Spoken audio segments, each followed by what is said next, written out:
So let's read from The Destruction of Jerusalem by George Peter Halford, just a few things that actually happened, just to show what kind of tribulation they were actually experiencing. It says that famine grew. The Jews, for want of food, were eating their belts, they were eating their sandals, skins off of their shields, they were eating dried grass, and even the order of oxen. They were slaying infant children for a meal. And so you read these accounts that things had gotten so bad. At one point, the Romans finally did break in.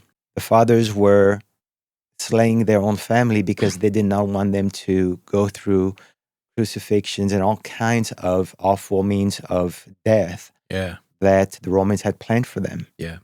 It says there was so much death that you would see blood coming down the streets of the city. There were so many bodies, they could not be buried fast enough. They were rotting in the streets. Yeah. It was awful what happened during that time.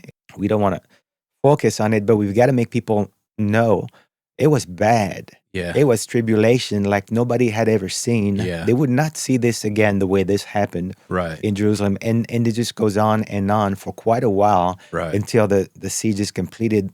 The Romans come in and being so done and fed up and having so much hatred, they just finish the job and everybody practically dies or goes into bondage or slavery. Some of them were surrendering. And when they were surrendering, then the Romans would crucify them, sometimes 500 per day. Yeah. I mean, imagine just the dread, just how awful, the distress, truly a tribulation like nobody had ever seen. Yeah. What was originally the people of God, Right. the nation of God. Yeah.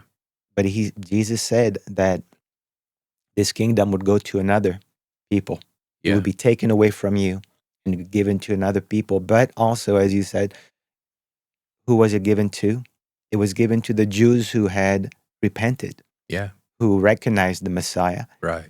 and then who went out to preach to all the nations, to warn and to encourage and to bring the nations of Jews and Gentile into the kingdom. Yeah. And so, as bad as it was back then, really what we see for ourselves now is, okay, this is behind us.